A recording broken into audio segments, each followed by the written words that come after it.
കൊച്ചു കുഞ്ഞായിരിക്കുമ്പോഴേ, അതായത് 1 വയസ്സിൽ താഴെയൊക്കെയുള്ള കുഞ്ഞുങ്ങൾ എന്ത് രസമല്ലേ, ഇങ്ങനെ ഉരുണ്ട് കൊഴുത്തിരിക്കും. അവരുടെ അവരുടെ തുടയൊക്കെ കാണുമ്പോൾ ഇങ്ങനെ റോൾസ് എന്ന് പറയും, അവരിങ്ങനെ വെട്ടുണ്ടാവും, ഇങ്ങനെ ഉരുണ്ടിരുന്നിട്ട് എന്ത് രസമാണ്. പക്ഷെ വലുതായി കഴിയുമ്പോൾ ഇതൊക്കെ എങ്ങോട്ട് പോകുന്നു?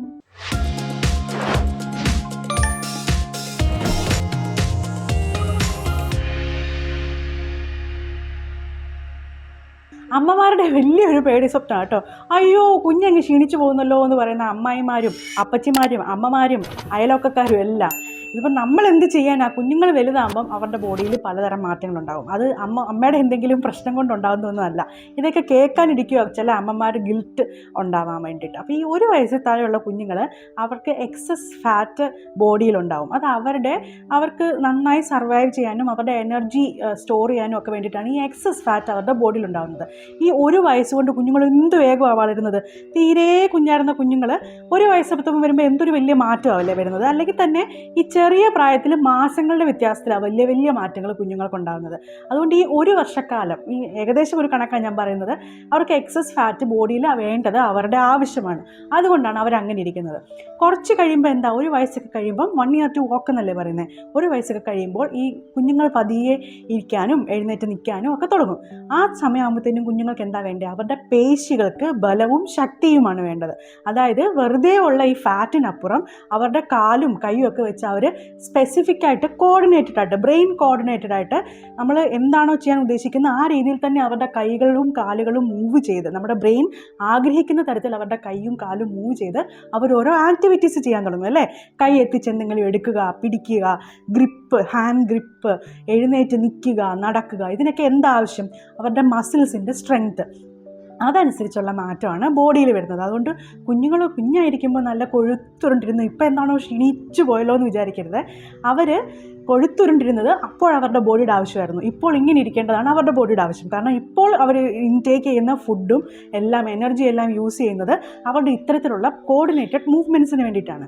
അതിനവരുടെ ഈ മസിൽ സ്ട്രെങ്ത് വളരെ പ്രധാനമാണ്. അവർക്ക് ആരോഗ്യം വെക്കാനും അവരുടെ ഓർഗൻസ് ഒക്കെ വളരാനും അവരുടെ പേശികൾക്ക് വളരെ സ്ട്രോങ് ആയിട്ട് പിടിച്ചും ഒക്കെ കാര്യങ്ങൾ ചെയ്യാനും അവർക്ക് വലിഞ്ഞ് കയറാനും ചാടാനും ഓടാനും ഒക്കെ പറ്റാനുള്ള സ്ട്രെങ്ത് അവരുടെ മസിലിന് വരണം. അതിനുവേണ്ടിയാണ് അതുപോലെ അവർ നീളം വെക്കുകയല്ലേ. നീളം വെക്കുന്നതനുസരിച്ച് ബോഡിയിൽ അതുമായിട്ടുള്ള മാറ്റങ്ങളുണ്ടാവും. അപ്പോൾ കുഞ്ഞ് നേരത്തെ അങ്ങനെ ആയിരുന്നു, ഇപ്പോൾ എന്തോ കുഞ്ഞ് കഴിക്കാഞ്ഞിട്ടാണ് കുഞ്ഞ് ഇങ്ങനെ ആവുന്നതെന്നൊക്കെ വിചാരിച്ച് സപ്ലിമെൻറ്റ്സ് വാങ്ങിച്ചു കൊടുക്കുക. കുഞ്ഞിന് ആരോഗ്യമില്ലെന്ന് വിചാരിക്കുക. കുഞ്ഞിന് ആരോഗ്യമില്ലെങ്കിൽ കുഞ്ഞുങ്ങൾക്ക് പെട്ടെന്ന് അസുഖങ്ങൾ വരും. കുഞ്ഞുങ്ങൾക്ക് അല്ലെങ്കിലും പെട്ടെന്ന് ഈ വളരുന്ന പ്രായത്തിൽ അസുഖങ്ങൾ വരും, പ്രത്യേകിച്ച് സ്കൂളിലൊക്കെ പോകുന്ന പ്രായത്തിൽ. അപ്പോൾ അവരുടെ ആരോഗ്യം മെച്ചപ്പെടുത്താനാണ് നോക്കുക. അവർ മെലിഞ്ഞിരിക്കുന്നത് കണ്ടിട്ടല്ല അവരുടെ ആരോഗ്യം മോശമാണെന്ന് നമ്മൾ തീരുമാനിക്കേണ്ടത്.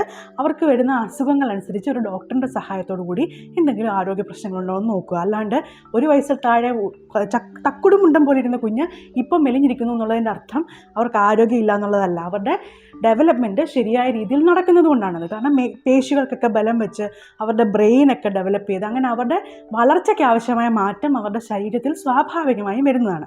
അപ്പം നമ്മൾ എന്ത് ചെയ്യണം? വണ്ണം വെക്കാൻ എന്തെങ്കിലുമൊക്കെ കലക്കി കൊടുക്കണോ വേണ്ടേ? ഓരോ അമ്മായിമാരുടെ ഉപദേശമൊക്കെ കേട്ടിട്ട് അല്ല. നമ്മൾ ഇവർ ആരോഗ്യപരമായിട്ടിരിക്കാൻ വേണ്ട രീതിയിലുള്ള ഫുഡ് അവർക്ക് കൊടുക്കണം. അതെന്താണ് ആ ഫുഡ്?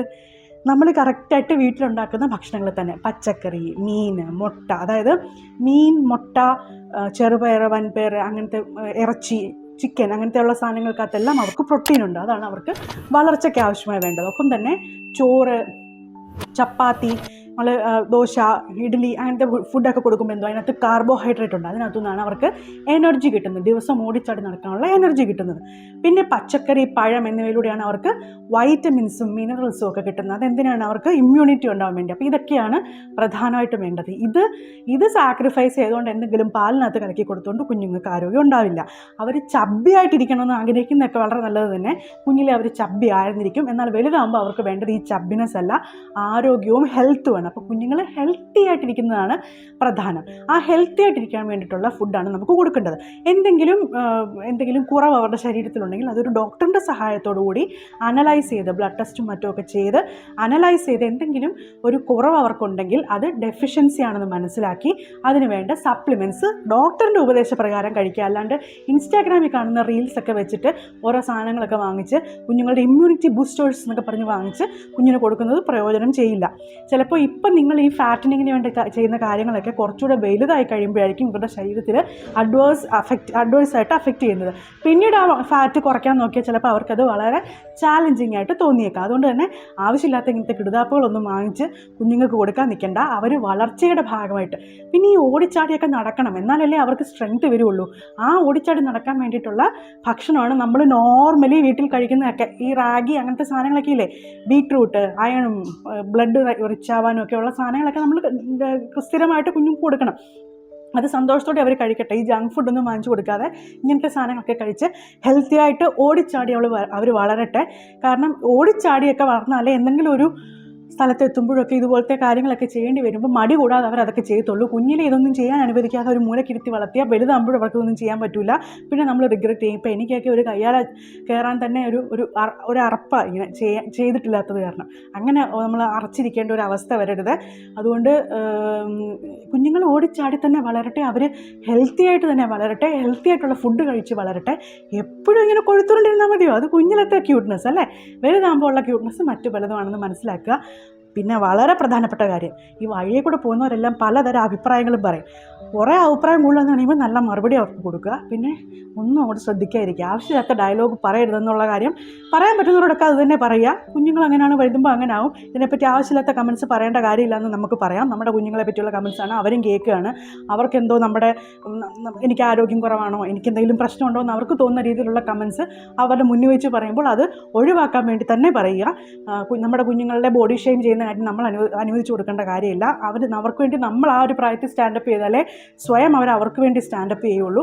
അതുകൊണ്ട് അൺവാണ്ടഡ് കമൻസ് ഒന്നും പ്രോത്സാഹിപ്പിക്കേണ്ട, അത് ആ വഴിക്ക് പോവുക. പിന്നെ ഇതൊന്നും തലയിലേറ്റി അയ്യോ എൻ്റെ കുഞ്ഞിന് ഞാൻ കൊടുക്കുന്നൊന്നും ശരിയാവുന്നില്ല എന്നൊക്കെ ഓർത്ത് അനാവശ്യമായ ഗിൽറ്റ് ഒന്നും തലയിലേറ്റി എടുക്കുകയും വേണ്ട. കുഞ്ഞുങ്ങൾ അങ്ങനെയാണ്. ഇതൊക്കെ നമുക്ക് കൃത്യമായിട്ട് നമുക്ക് വായിച്ച് മനസ്സിലാക്കാവുന്ന കാര്യങ്ങളാണ്. കുറച്ച് അത്തരം റിസർച്ചൊക്കെ നമ്മൾ നമ്മുടെ കുഞ്ഞുങ്ങളെ പറ്റി ചെയ്യുക. എങ്ങനെയാണ് അവരുടെ ബോഡിയിൽ വരുന്ന മാറ്റങ്ങൾ എന്നൊക്കെ മനസ്സിലാക്കുക. ഇതൊക്കെ പഠിച്ച് തന്നെ മുന്നോട്ട് പോവുക.